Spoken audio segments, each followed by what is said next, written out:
Estudo sobre o Evangelho de Lucas, parte 135, dia 16 de dezembro de 2023. Crucifique-o. Lucas, capítulo 23, do versículo 13 ao versículo 25. E convocando Pilatos e os principais dos sacerdotes, e os magistrados e o povo, disse-lhes: Haveis-me apresentado este homem como pervertor do povo, e eis que, examinando-o na vossa presença, nenhuma culpa das de que o acusais acho neste homem, nem mesmo Herodes, porque a ele vos remeti, e eis que não tem feito coisa alguma digna de morte. Castigá-lo-ei, pois, e soltá-lo-ei. E era necessário soltar-lhes um pela festa. Mas toda a multidão clamou a uma, dizendo: Fora daqui com este, e solta-nos Barrabás, o qual foram lançados na prisão por causa de uma sedição feita na cidade, e de um homicídio. Falou, pois, outra vez Pilatos, querendo soltar a Jesus. Mas eles clamavam em contrário, dizendo: Crucifica-o, crucifica-o. Então ele, pela terceira vez, lhes disse: Mas que mal fez este?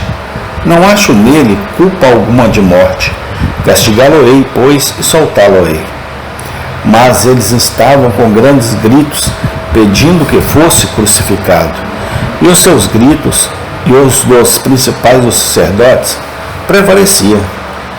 Então Pilatos julgou que devia fazer o que eles pediam, e soltou-lhes o que fora lançado na prisão por uma sedição de homicídio, que era o que pediam, mas entregou Jesus à vontade deles. Lucas 23, do 13 a 25. Devemos observar, por um lado, nesta passagem, que testemunho impressionante foi dado à perfeita inocência de nosso Senhor Jesus Cristo por seus juízes.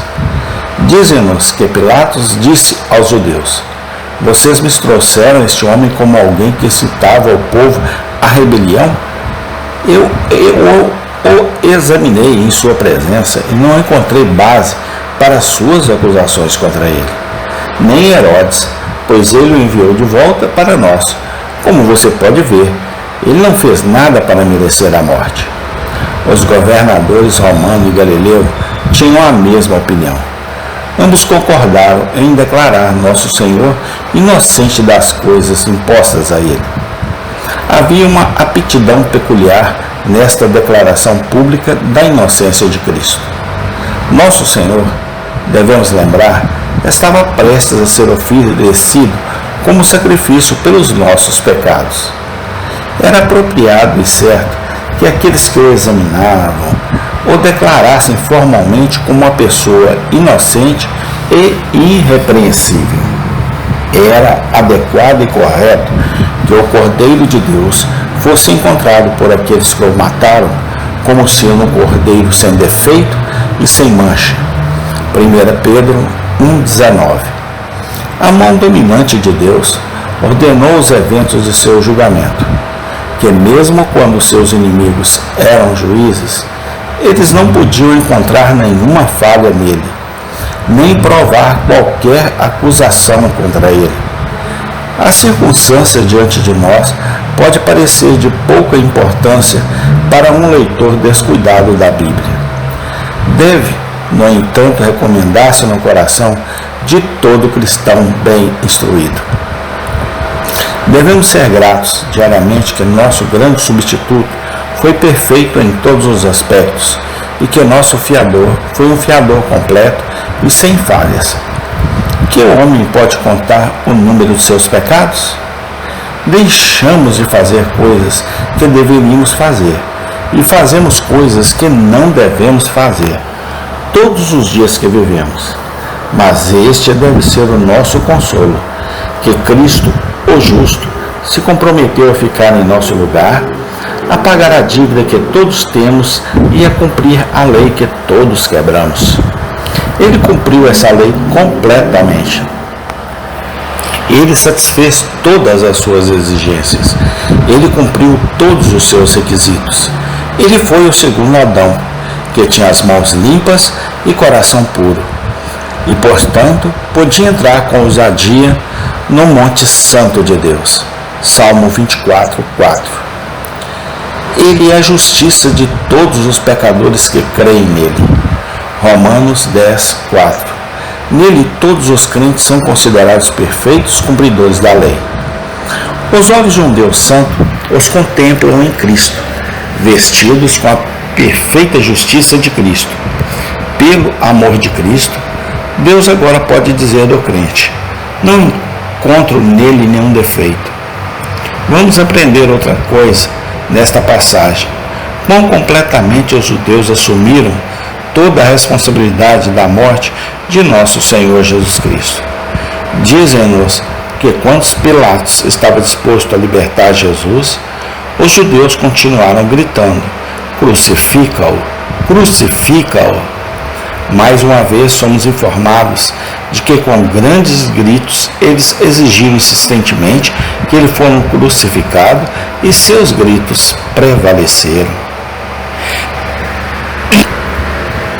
Este fato na história da paixão de Nosso Senhor merece uma atenção especial. Mostra a escrita exatidão das palavras dos apóstolos em tempos posteriores, ao falar da morte de Cristo. Eles falam disso como um ato da nação judaica e não dos romanos. Você matou o príncipe da vida, diz Pedro aos judeus em Jerusalém. Você o matou enforcando-o em uma árvore. Atos 3:15, 5:30. Os judeus mataram o Senhor Jesus e seus próprios profetas, diz Paulo aos Tessalonicenses. 1 Tessalonicenses 2:15. Enquanto o mundo existir, o fato diante de nós é um memorial do ódio natural do homem contra Deus.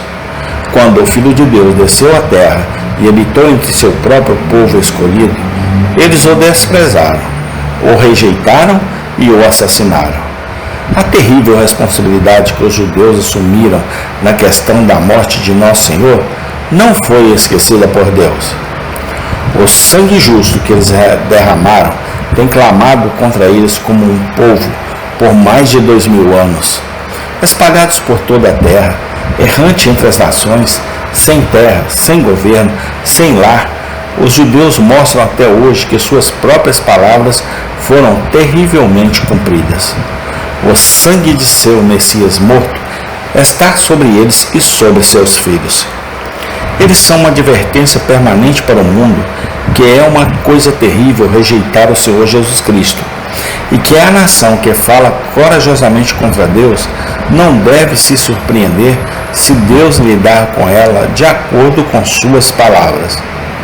Maravilhoso de fato é o pensamento de que há misericórdia reservada para Israel, apesar de todos os seus pecados e incredulidade. A nação que o perfurou e assassinou ainda olhará para ele pela fé e será restaurada ao favor. Zacarias 12:10. Devemos observar, por último, nesta passagem, as notáveis circunstâncias relacionadas com a libertação de Barrabás. É-nos dito que Pilatos soltou Barrabás, o homem na prisão por insurreição e assassinato. Mas ele entregou Jesus a eles para que fizessem o que quisessem. Duas pessoas estavam diante de Pilatos, e ele deve liberar um dos dois. Um era um pecador contra Deus e o homem, um criminoso manchado de muitos crimes. O outro era o Filho de Deus santo, inofensivo e imaculado, em quem não havia culpa alguma. E, no entanto, Pilatos condena o primeiro inocente e absolve o culpado. Ele ordena que Barrabás seja libertado e entrega Jesus para ser crucificado. A circunstância diante de nós é muito instrutiva. Mostra a amarga malícia dos judeus contra nosso Senhor.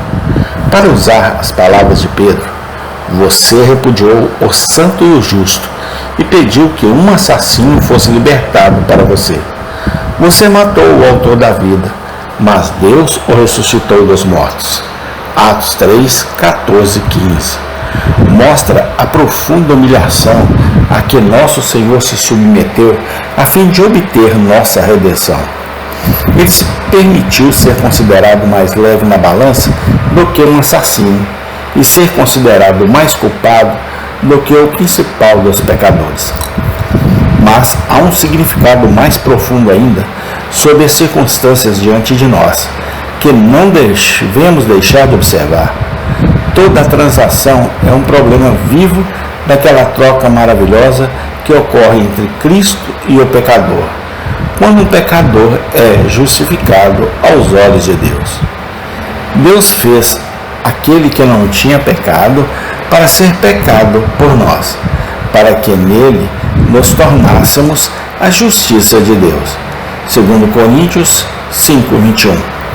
Cristo, o inocente, foi considerado culpado diante de Deus para que nós, os culpados, possamos ser considerados inocentes e libertos da condenação. Se somos cristãos verdadeiros, apoiemos diariamente nossas almas no pensamento maravilhoso de que Cristo realmente foi nosso substituto e foi punido em nosso lugar.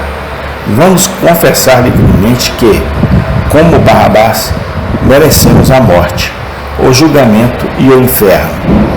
Mas vamos nos apegar firmemente à gloriosa verdade de que um Salvador sem pecado sofreu em nosso lugar e que, crendo nele, o culpado pode ser libertado.